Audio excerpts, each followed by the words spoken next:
selamat datang di Beetle Channel, semoga kita bahagia. Jangan lupa subscribe, like, komen dan share agar channel ini semakin berkembang. Terima kasih.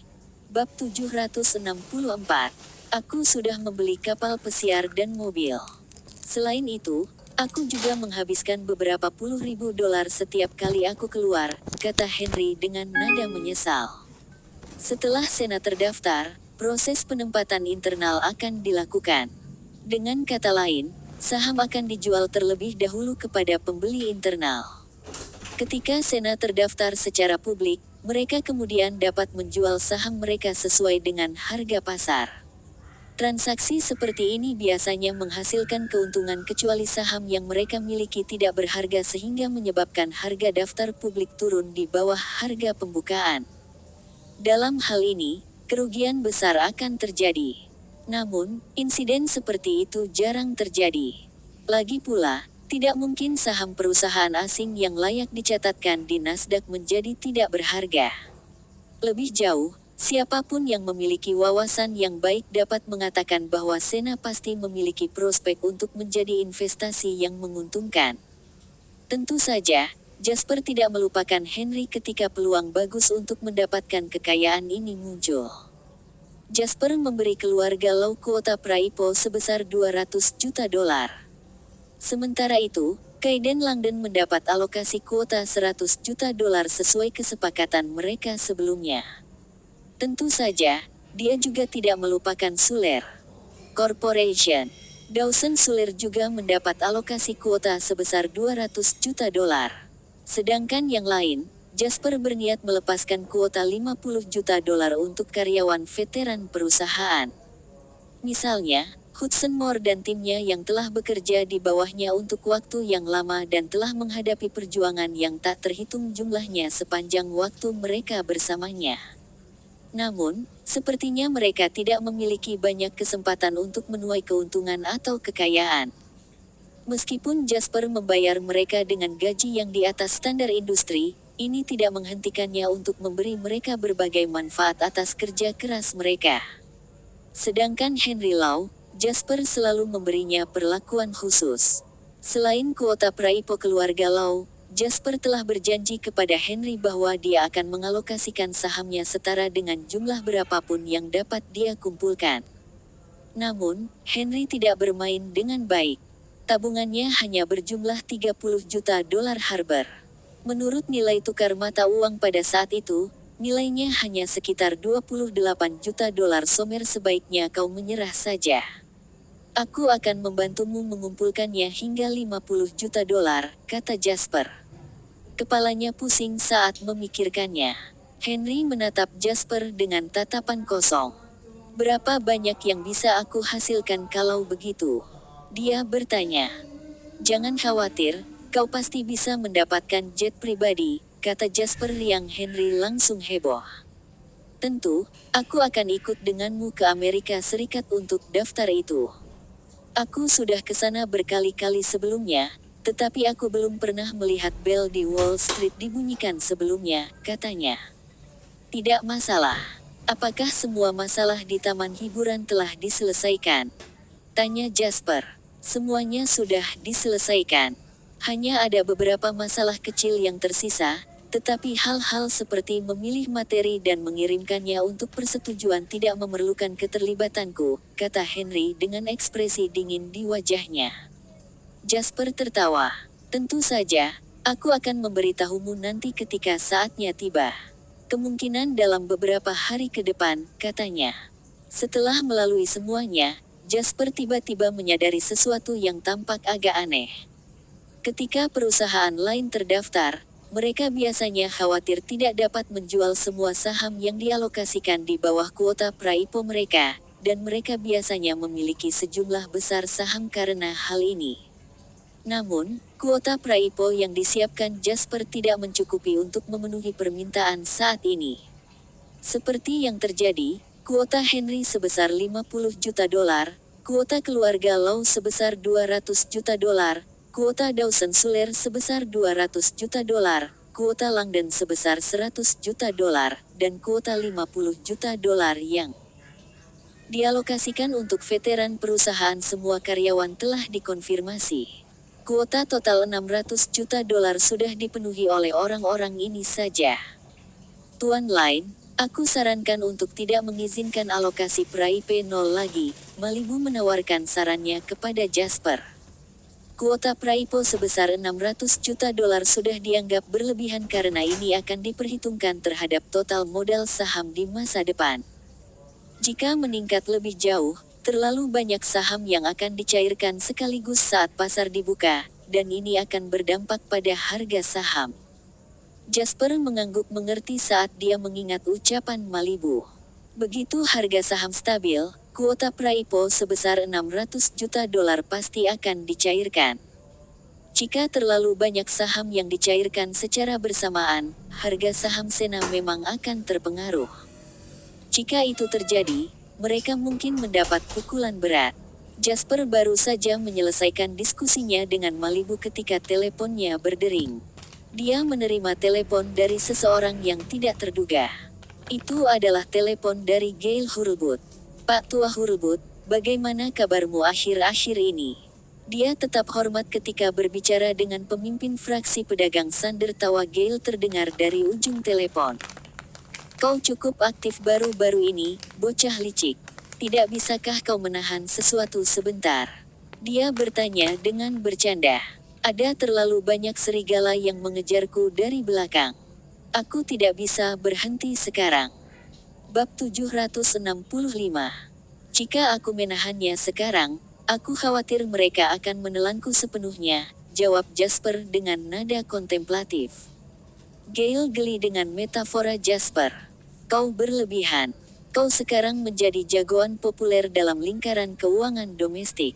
Banyak orang menggunakan segala cara yang mungkin untuk mencari koneksi atau memenangkan bantuan dengan harapan membeli beberapa saham PRIPO Sena darimu, katanya. Jasper tiba-tiba menjadi waspada setelah mendengar apa yang dia katakan. Pak Tua Hurlbut, sejujurnya, aku juga berjuang karena masalah ini sekarang.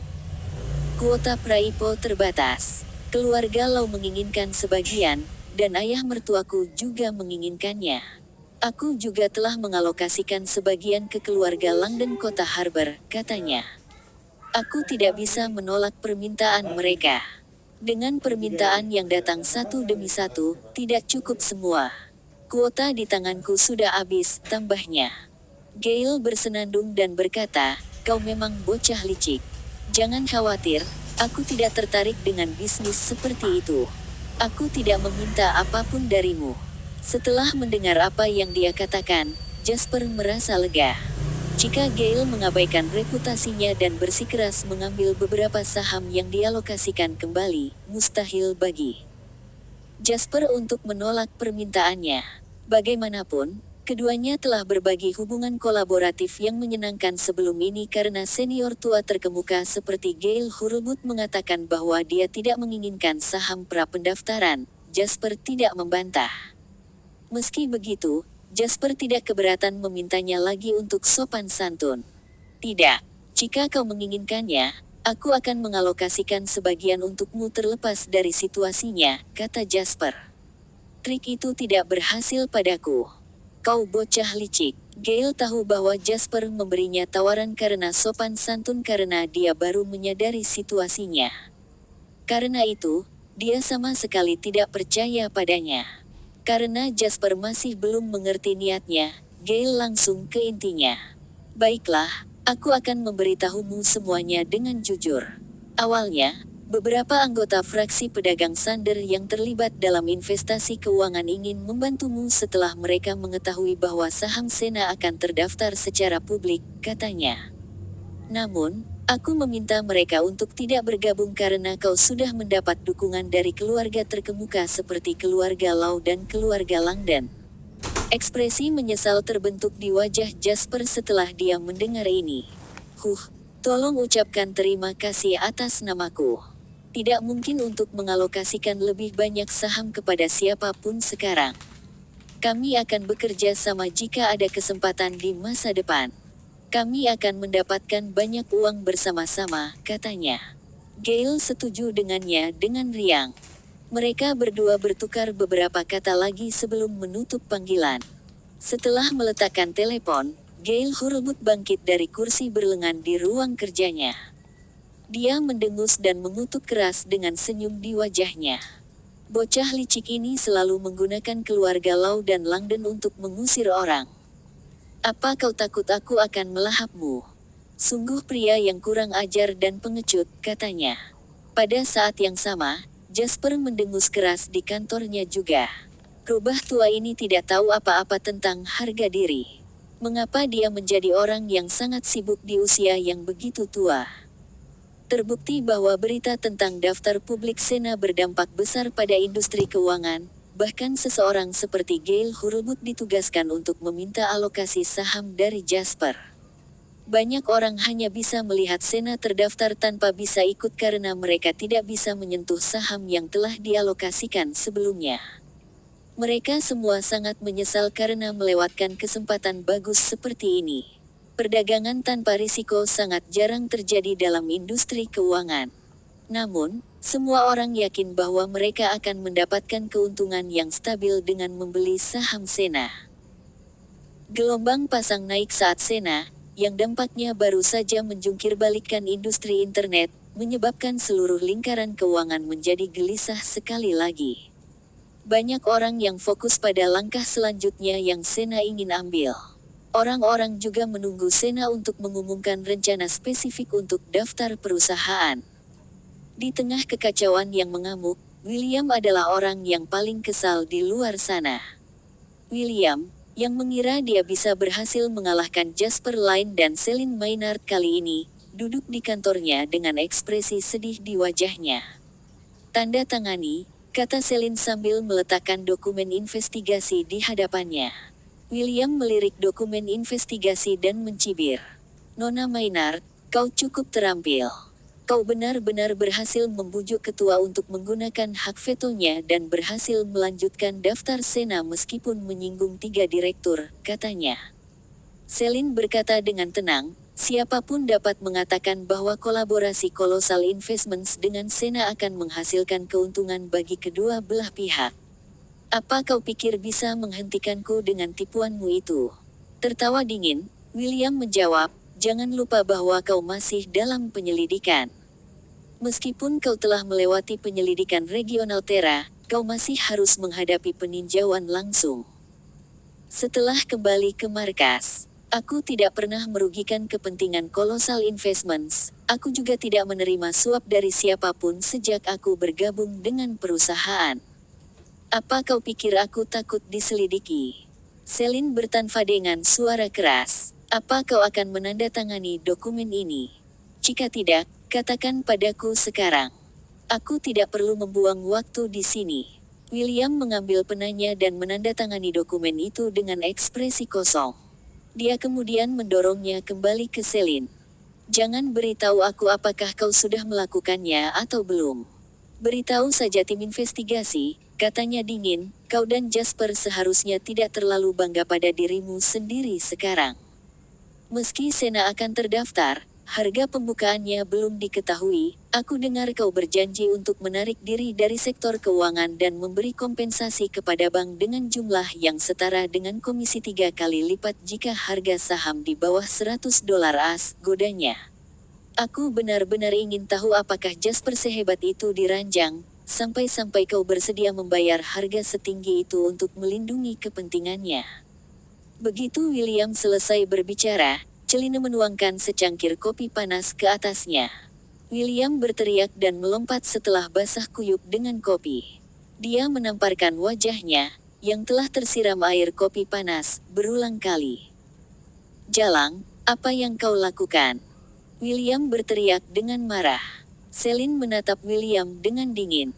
Senyum tipis dan menawan tiba-tiba muncul di wajahnya yang dingin. Tolong ingat bahwa tidak sembarang orang bisa bercanda denganku seperti itu. Misalnya kau, kata-katamu membuatku jijik. Jika itu terjadi lagi, kau akan mendapatkan sesuatu yang jauh lebih buruk daripada secangkir kopi panas, katanya.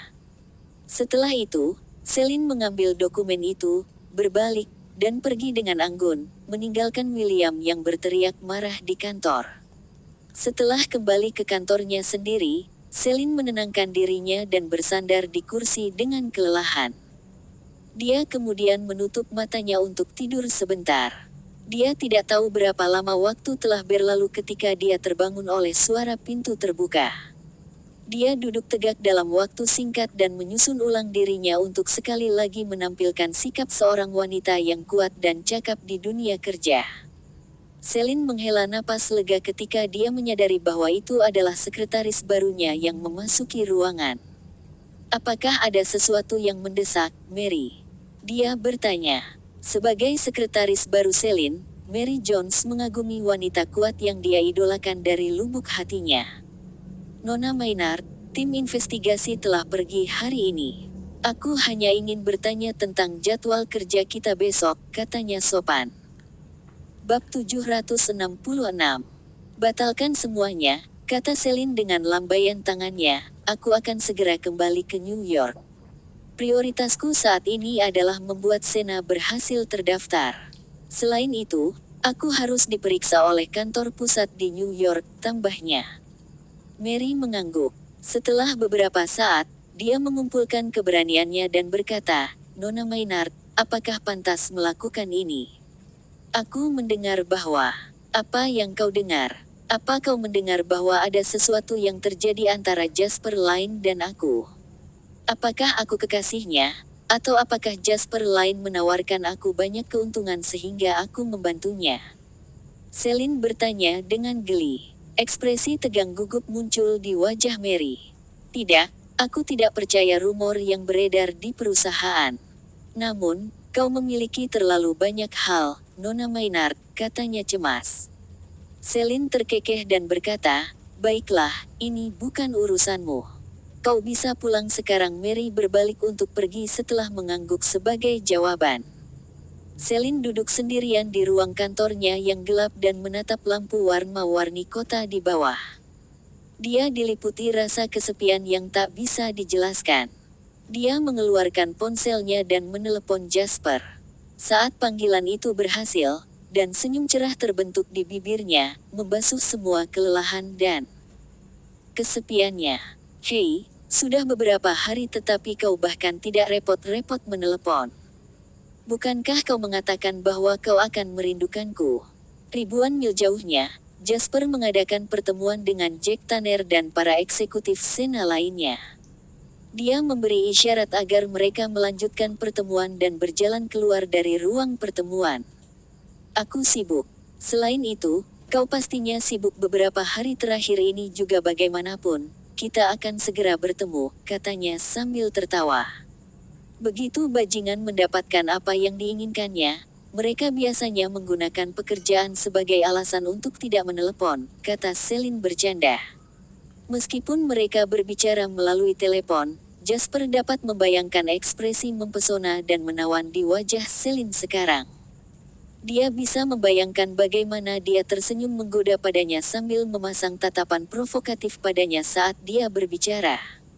Jasper langsung mengosongkan pikirannya dari pikiran-pikiran ini dan menjawab dengan suara teredam, "Setelah mendapatkan apa yang aku inginkan, orang lain akan berpikir bahwa ada sesuatu yang terjadi di antara kita jika mereka mendengarmu mengatakan itu. Baiklah, cukup dengan omong kosongnya. Dalam 3 hari, kita akan menuju ke New York," kata Celine. "Sudah dikonfirmasi?" tanya Jasper. Hatinya bergejolak.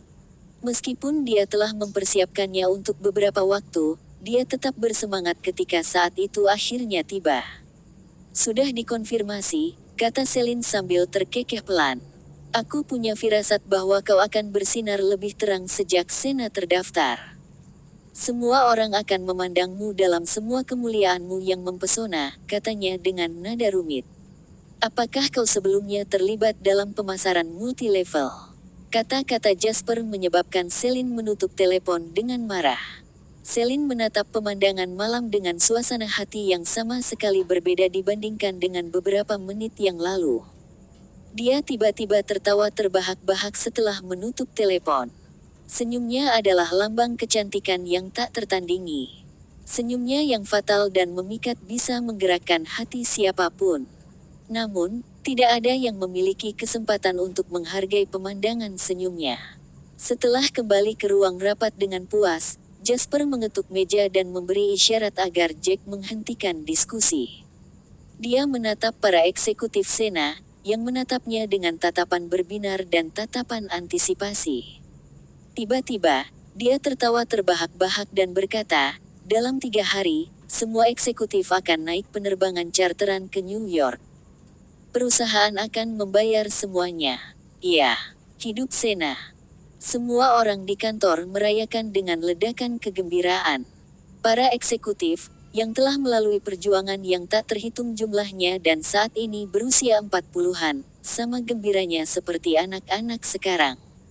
Merupakan momen yang sangat penting dan mulia dalam kehidupan seorang praktisi perusahaan domestik untuk dapat mewakili perusahaan dari Summerlin berada di daftar publik Nasdaq pada tahun 2001. Mereka berdiri tepat di depan 99,99999% orang teratas di Summerlin saat ini. 3 hari kemudian, Sena telah memesan penerbangan CHARTER dari Summerlin Air. Jack bahkan mengusir Jasper dari kokpit bisnis kelas 1. Henry tak punya pilihan selain duduk di area kelas ekonomi dengan raut wajah muram sembari melihat Jasper mengobrol dengan 2 wanita lewat panggilan video sekaligus menggunakan 2 laptop berbeda. Dia menggumamkan kata-kata, "Buat kesalahan dan biarkan mereka mengetahui kebenarannya." Berulang kali di bawah napasnya. Wendy Suler di sebelah kiri sementara Anna Lau di sebelah kanan. Ketegangan yang luar biasa menggarisbawahi ekspresi tenang Jasper yang biasa. Kedua wanita itu tidak menyadari situasinya. Mereka tidak tahu tentang keberadaan satu sama lain. "Jasper, aku sudah memeriksa cuaca. Cuaca di New York cukup dingin sekarang. Ingatlah untuk membawa lebih banyak pakaian," kata Wendy dengan suara lembut. "Kau tidak diizinkan bermain-main dengan orang lain." Anna mengingatkannya dengan nada yang mengandung nada mengancam. Dari cara mereka berbicara, orang dapat mengatakan bahwa kedua wanita ini memiliki kepribadian yang sangat berbeda. Celine Maynard. Pikiran tentang wanita lain muncul di benak Jasper. Dia segera menyingkirkan bayangannya dari benaknya. Itu sudah menjadi medan perang hanya dengan mereka berdua. Dia hanya memiliki 2 kaki dan 2 lutut. Jika dia menambahkan laptop lain, di mana dia bisa meletakkannya? Apakah dia harus menumbuhkan kaki lagi? "Jangan khawatir, aku tahu apa yang harus dilakukan," Jasper menjawab kedua pertanyaan kontras mereka dengan kemampuan berbicaranya yang sempurna. Dia kemudian melanjutkan untuk tersenyum pada mereka berdua. Aku juga sangat ingin pergi ke New York. Aku belum pernah ke Fifth Avenue atau Wall Street sebelumnya." Wendy menghela napas. Proyek di Sungai South Face akan segera berakhir dan dia harus mengelola operasi proyek. Jika bukan karena proyek itu, dia sudah ikut dengan Jasper ke New York. New York adalah pameran kesombongan untuk modal. Ada baiknya untuk membuat lebih banyak teman di sana. Itu akan menguntungkanmu, Anna mengingatkannya dengan nada serius. "Ya, aku akan kembali secepat mungkin. Aku akan membawakan hadiah untukmu," kata Jasper dengan senyum di wajahnya. Baiklah, pesawatnya mau lepas landas, kan? Aku akan menutup telepon sekarang. Ingatlah untuk meneleponku setelah kau tiba, kata Wendy dengan senyum kecil di wajahnya. Aku akan mengingat hadiahnya. Mari kita lihat apakah kau berhasil membawakan aku sesuatu yang aku suka, Anna terkekeh. Baiklah, aku akan menutup telepon sekarang. Ingatlah untuk menelponku ketika kau tiba, tambahnya. Pesawatnya belum lepas landas. Haruskah kita melanjutkan mengobrol sebentar? Ketika Henry mendengar apa yang dikatakan Jasper, pria kaya terkenal dari generasi kedua kota Harbor menatap Jasper dengan mata melebar. Sulit dipercaya bahwa pria menakutkan seperti itu ada dalam kehidupan nyata. Dia maju ke medan perang dengan memilih untuk mundur. Itu adalah langkah yang sempurna. Setelah mengucapkan selamat tinggal pada Wendy dan Anna, Jasper memimpin semua orang ke pesawat. Setelah penerbangan 1-4 jam, Jasper dan yang lainnya tiba di New York, yang merupakan pusat ekonomi negara paling kuat di dunia, Amerika Serikat. Itu juga dikenal sebagai kota Gotham. Setelah pesawat mendarat, Jasper menyadari bahwa Colossal Investments telah mengirim seorang manajer klien senior bernama Jamison untuk menyambut mereka. Bab 767. Celine Maynard tidak terlihat. Di mana Celine? Jasper mengerutkan kening saat dia bertanya pada Jamison, yang menyapa mereka dengan senyum cerah di wajahnya. Apa maksudmu manajer umum cabang regional Terra?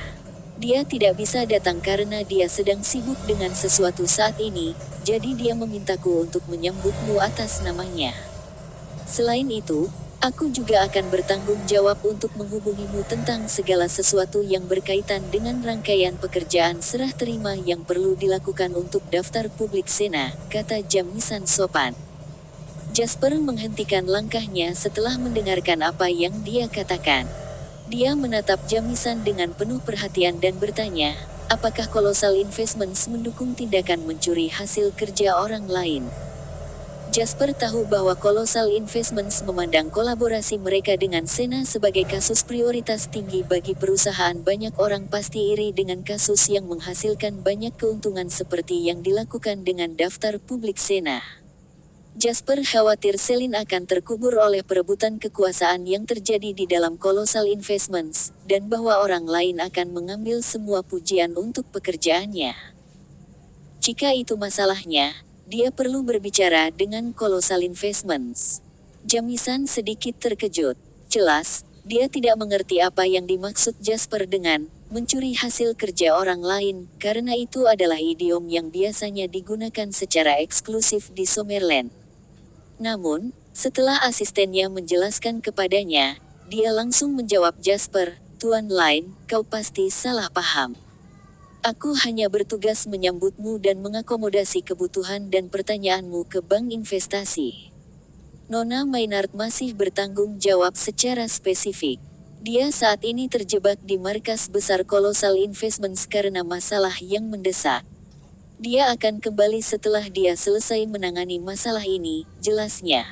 Aku yakinkan kau bahwa bank investasi tidak akan pernah mengubah orang yang bertanggung jawab atas daftarmu tanpa persetujuanmu. Ekspresi ketidaksukaan di wajah Jasper sedikit mereda setelah dia mendengar Jamison mengatakan ini. Dia tersenyum pada Jamison dan berkata, ayo pergi ke hotel segera. Sejujurnya, aku sangat lelah setelah duduk di pesawat selama lebih dari 10 jam.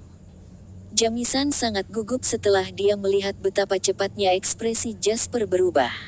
Pria dari Summerland ini sepertinya tidak mudah dibodohi. Colossal Investments akan bertanggung jawab atas penerimaan semua eksekutif di tim bisnis Sena.